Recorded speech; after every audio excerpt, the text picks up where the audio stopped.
রাতিবেলার দাদার কথা বেশি মনত পড়ে। ইয়াতে দাদার ঘর থাকি আছো, দাদাহে নাই। আব্দুল বাতেন। মই ইয়াতে দাদার ঘরখন চাফ চিকুণে ৰাখি আছো। দাদাৰ ঘৰটো বনাই আছো। দাদাই যদি এক ৰাতিও খোলে আমাক ভাল লাগিলে যে দাদাই ঘৰটো খুইছে। এতিয়া আমাক এইটো বেয়া লাগি আছে দাদাই নোখোৱাকে গুচি গ'ল ন। যিটো ঘৰ বনাই আছিলো যেজন মানুহৰ কাৰণে সেই মানুহজন নাই আৰু। মানে মন্দিৰটো বনাই আছো কিন্তু আপোনাৰ ভগৱানটো নাই। দাদাই ক'লে মোৰ ঘৰে লাগে সৰু হওক কিন্তু বিল্ডিং বেলগছ কাটিব নালাগে। সেইকাৰণে আমি ধুনীয়াকৈ বেলগছটো কংক্ৰিট দি বান্ধি দিলোঁ।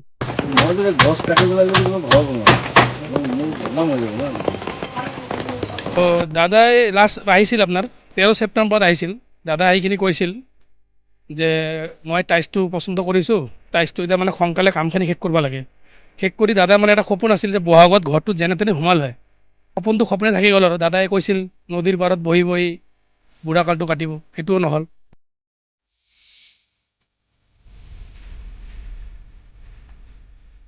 জুবিন গাৰ্গৰ সপোনৰ ঘৰখন নিৰ্মাণ কৰি থকা হৈছিলে আৰু তেওঁ কৈছিলে বহাগত ঘৰত সোমাব, আৰু সেই মৰ্মেই এই কামটো আগবঢ়াই লৈ গৈ আছিলে। আৰু সপোনৰ ঘৰখন নিৰ্মাণ কৰি থকাৰ মূল ব্যক্তিজন মোৰ সৈতে আছে। তেওঁ ঘৰখনৰ লগত জড়িত, তেওঁক জুবিন দায়ে বহুতখিনি কথা কৈছিলে। আমি তেওঁৰ পৰা কিছু কথা জানিব বিচাৰিম। আপোনাৰ নামটো কি আৰু আপুনি কি কৰি আছে? মোৰ নাম জয়ন্ত বৰ্মন। মই এই বিল্ডিংটো আপোনাৰ লেবাৰ কণ্টেক্ট কৰি আছিলোঁ। যোৱা আপোনাৰ 2024 4 অক্টোবৰ দিনা এইটো ভূমি পূজা হৈছিল। দাদা আহিছিল ইয়াতে ভূমি পূজা কৰিবৰ কাৰণে। তাৰপিছত দাদাৰ কামটো সোনকালে কৰি দিলোঁ।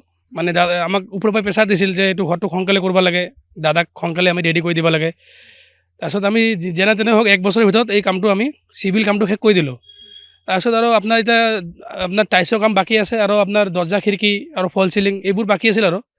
কিন্তু দাদাই আহিছিল আপোনাৰ ছিংগাপুৰ যোৱাৰ আগতে 13 তাৰিখ ৰাতি আহিছিল। আৰু ন দাদা আহিলে কেতিয়াবা ৰাতি আহে মোৰ লগত। মই যদিও এই বিল্ডিংটোৰ কণ্ট্ৰেক্টৰ মানে লেবাৰ কণ্ট্ৰেক্টৰ, কিন্তু দাদাৰ লগত মুখামুখি মই দুবাৰেই হৈছে। কিন্তু মই এনে শুনা পাওঁ মোৰ লেবাৰ মিস্ত্ৰী কৈ থাকে যে দাদা ৰাতি 2টাত আহে, কেতিয়াবা 3টাত আহে, কেতিয়াবা 12টাত আহে। কিন্তু সদায় মানে মাজে মাজে কাম চাব আহে কিন্তু ৰাতি আহে। তো দাদাই লাষ্ট আহিছিল আপোনাৰ 13 ছেপ্টেম্বৰত আহিছিল। দাদা আহিখিনি কৈছিল যে মই টাইলছটো পচন্দ কৰিছোঁ, টাইলছটো এতিয়া মানে সোনকালে কামখিনি শেষ কৰিব লাগে। শেষ কৰি দাদাৰ মানে এটা সপোন আছিল যে বহাগত ঘৰটো যেনে তেনে সোমাল হয়। আৰু দাদাৰ সপোনটো সপোনে থাকি গ'ল আৰু। দাদাই কৈছিল নদীৰ পাৰত বহি বহি বুঢ়াকালটো কাটিব, সেইটোও নহ'ল। আমাকো বহুত বেয়া লাগিছে। আমি জুবিনদাৰ বহুত ডাঙৰ ফেন, গান শুনি থাকোঁ। আৰু আমাৰ এটা আশা আছিল যে যিটো ঘৰ আমি বনাই আছোঁ জুবিনদা সেইটো ঘৰত থাকিব, আমোকো ভাল লাগিব। এতিয়া আমি যিদিনা শুনা পালোঁ দাদা নাই, আমি এইটো পূৰা ভাঙি গৈছোঁ। আমিও যিটো ঘৰ বনাই আছিলোঁ যেজন মানুহৰ কাৰণে সেই মানুহজন নাই আৰু। মানে মন্দিৰটো বনাই আছোঁ কিন্তু আপোনাৰ ভগৱানটো নাই, সেইটোও বেয়া লাগিছে আৰু। সেইটোৱে ক'ম আৰু কি ক'ম। আমিতো দাদাক এতিয়া মিছে কৰি আছোঁ। দাদাৰ মাটিত আহিছোঁ যদিও আমাৰ এতিয়া মনটো ভাল লগা নাই, কিন্তু মানুহজনেই নাই। আৰু কি কৈছিলে তেওঁ? কিবা কৈছিলে নেকি? দাদাৰ লগত মোৰ মুখামুখি খুব কম লগ হয়। মানে মই আপোনাক ক'লোঁ না, মই 4 অক্টোবৰ দিনা মুখামুখি লগ হৈছিল। আৰু ইয়াৰ আগত প্ৰথম একদিন আহিছিল দাদাৰ লগত, মই চেল্ফি উঠিছিলোঁ। দাদাই মানুহজন ভাল, ধুনীয়াকৈ কথা চথা পাতে। মই যিটো ফটো আপোনাক দিলোঁ কি ধুনীয়াকৈ মোক নিজে কৈছে ফটোটো লৈছোঁ মই দুজনে। দাদাই আৰু দাদাৰ ঘৰটো বনাই আছোঁ। দাদাই যদি এক ৰাতিও খোলে আমাক ভাল লাগিলে যে দাদাই ঘৰটোত খুইছে। এতিয়া আমাক এইটো বেয়া লাগি আছে দাদাই নোখোৱাকৈ গুচি গ'ল ন। দাদাৰ যিটো সপোনৰ মাটি আছিল খাৰগলিত, সেই মাটিটোত দাদাই নতুন বিল্ডিংটোত নোখোৱাকৈ গুচি গ'ল। এটা ৰাতি থাকিলেও ভাল লাগিলে যে এটা ৰাতি খুইছে কমচে কম। কিন্তু দাদাৰ ঘৰটো ক্লিয়াৰ নহওঁতে গুচি গ'ল। আমাক সেইটো বহুত আমনি কৰি থাকে কথাটো। আমি মানিব পৰা নাই এইটো কিয় হ'ল।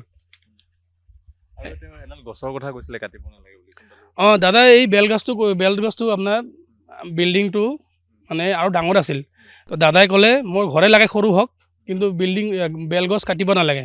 সেইকাৰণে আমি ধুনীয়াকৈ বেলগছটো কংক্ৰিট দি বান্ধি দিলোঁ, আৰু বেলগছটো বাচি গ'ল।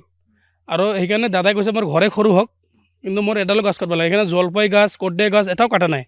চবৰে অলপ অলপ ঠানি কাটিছোঁ, কিন্তু গাছডাল বাচি গৈছে। বাকী গাছ চব আছে, খালি দাদাই কৈছে বেলগছটো কাটিব নালাগে, লাগে ঘৰে সৰু হওক। সেইকাৰণে আমি বেলগছটো ৰাখি দিছোঁ। আৰু ঘৰ দাদাৰ সৰুৱে হৈছে। দাদাৰ ঘৰটো কিমান 3000 স্কুৱাৰ ফুটৰ ঘৰ, হয়তো আৰু ডাঙৰ হ'লে। কিন্তু দাদাই কৈছে নাই, মোক ঘৰ সৰু লাগে, মোক গাছ লাগে। সেইকাৰণে দাদা এটা প্ৰকৃতিপ্ৰেমী মানুহ আছিল। সেই ক'ম আৰু দাদাৰ আত্মা শান্তি পাওক। আমিতো আৰু দাদাক আমি আৰু 20 বছৰ পাব লাগিছিল। আমিতো আশা কৰিছিলোঁ দাদাই আৰু থাকি লয়, কিন্তু ইমান সোনকালে গুচি গ'ল। আমি মানে আমাৰ যিটো চাম এইটো মানি ল'ব পৰা নাই। কিয়, আমিতো দাদাৰ গান শুনি ভাল পাওঁ। সেই আৰু আপোনাৰ তেওঁ কৈছিলে ব্ৰহ্মপুত্ৰৰ ভিউ চাবৰ কাৰণে। অঁ দাদাইতো কৈছিলে যে মই ইয়াতে বহি বহি বুঢ়াকালটো কাটিম। তো সেই সেইকাৰণে দাদাৰ বহিবৰ কাৰণে আমি এটা জেগা বনালোঁ হয়। এইটো জেগা আমি ভাবিছোঁ দাদা ইয়াতে বহি বহি নদীটো চালে হয়। আৰু দাদা ছাদৰ ওপৰৰ পৰা ধুনীয়াকৈ ভিউ একদম আপটো আপোনাৰ উমানন্দলৈ দেখা পায়, ধুনীয়া ভিউ। কিন্তু সেই আৰু সপোনে থাকিল। আমি আৰু দাদাৰ আত্মা শান্তি পাওক। আৰু এতিয়া বনোৱা কিমান দিন লাগিব কি? এতিয়া আৰু ধৰি লওক এতিয়া এইটো দাদাৰতো শেষ কামবোৰ গ'ল। এতিয়া বাইদেউ আছে, গৰিমা বাইদেউ। এতিয়া গৰিমা বাইদেউ চিন্তা ভাৱনা কৰিব কেতিয়াবা ঘৰটোত লাগিখিনি এতিয়া লাষ্ট যদি জোৰ দিয়ে 6 মাহত হৈ যাব কামটো। কিন্তু এতিয়া বাইদেউ কিমানখিনি জোৰ দিব এতিয়া বাইদেউৰ ওপৰত ডিপেণ্ড। দেখোন চবৰে মন ভাঙি গৈছে এতিয়া হ'ব লাহে ধীৰে হয়তো 1 বছৰ লাগব পাৰে, 8 মাহো লাগব পাৰে, কিন্তু ঘৰটোতো হ'বই। কিন্তু মেইন চিভিল কামটো হৈ গৈছে, এতিয়া খালি ফিনিচিং কামটো কৰিলে ঘৰটোত সোমাব পাৰে। সপোনে থাকিলে সেইটোতো আৰু আমি কেতিয়াবা আৰু বাস্তৱ হিচাপে নাপাওঁ। সেইটোৱে আমাক বেয়া লাগিছে যে যাৰ কাৰণে ঘৰটো বনালোঁ তেখেতে ঘৰটোত সোমাব নোৱাৰিলে আৰু সেইটোত আমাক সেইটো বেয়া লাগিছে। মানুহতো চবেই মৰিবই, মানুহ যেতিয়া জন্মিছে সি মৰিবই, কিন্তু দাদাৰ মৃত্যুটো আমি মানিব পৰা নাই। ৰাতি হ'লে আৰু দাদাৰ কথা বেছিহে মনত পৰে। ইয়াতে দাদাৰ ঘৰত থাকি আছোঁ, দাদাহে নাই। আব্দুল বাতেন। মই ইয়াতে দাদাৰ ঘৰখন চাফ চিকুণে ৰাখি আছোঁ। মই যোৱা 20 অক্টোবৰত ইয়াতে আহিছোঁ। মোৰ ঘৰ গোৱালপাৰা হয়।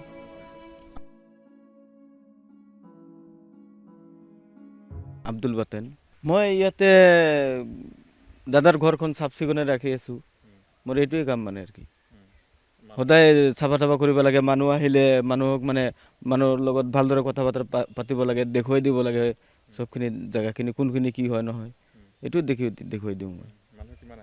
মানুহতো সদায় কমচে কম সদায় 100 মানুহ আহিয়ে থাকে, কম হ'লেও 100 মানুহ আহে সদায়। এনে দিনততো মানুহ অহা যোৱা কৰে ভালে লাগে, কিন্তু ৰাতি হ'লে ইয়াতে অকলে ভাল নালাগে। আৰু ৰাতি হ'লে আৰু দাদাৰ কথা বেছিহে মনত পৰে।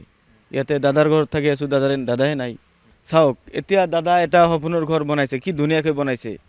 এতিয়া যদি দাদাই থাকিলে হয়, মাজে মাজে আহিলে হয়, আমাৰ লগত কথা পাতিলে হয়, আমি কাম কৰিলোঁ হয়, আমাৰো ভাল লাগিল হয়। এইটো মই ঘৰ চাফ চিকুণে ৰাখি আছোঁ। এইবোৰ ৰাস্তা আৰু এইটো চোতালখিনি এইটো কি এইখিনি চাফা পুৰা ৰাখোঁ আৰু কি। মোৰ নাম আব্দুল বাতেন হয়। ইয়াত থাকি ভালে লাগে, কিন্তু দাদাৰ কথা মনত পৰিলে ভাল নালাগে।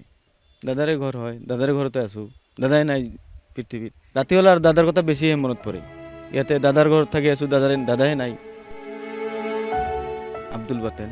মই ইয়াতে দাদাৰ ঘৰখন চাফ চিকুণে ৰাখি আছোঁ। মই যোৱা 20 অক্টোবৰত ইয়াতে আহিছোঁ। মোৰ ঘৰ গোৱালপাৰা হয়।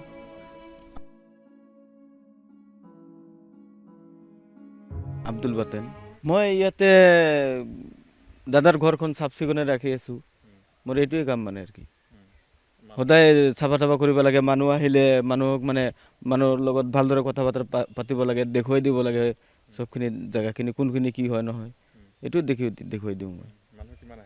মানুহতো সদায় কমচে কম সদায় 100 মানুহ আহিয়ে থাকে, কম হ'লেও 100 মানুহ আহে সদায়। এনে দিনততো মানুহ অহা যোৱা কৰে ভালে লাগে, কিন্তু ৰাতি হ'লে ইয়াতে অকলে ভাল নালাগে। আৰু ৰাতি হ'লে আৰু দাদাৰ কথা বেছিহে মনত পৰে। ইয়াতে দাদাৰ ঘৰত থাকি আছোঁ, দাদাহে নাই। চাওক এতিয়া দাদা এটা সপোনৰ ঘৰ বনাইছে, কি ধুনীয়াকৈ বনাইছে। এতিয়া যদি দাদাই থাকিলে হয়, মাজে মাজে আহিলে হয়, আমাৰ লগত কথা পাতিলে হয়, আমি কাম কৰিলোঁ হয়, আমাৰো ভাল লাগিল হয়। এইটো মই ঘৰ চাফ চিকুণে ৰাখি আছোঁ।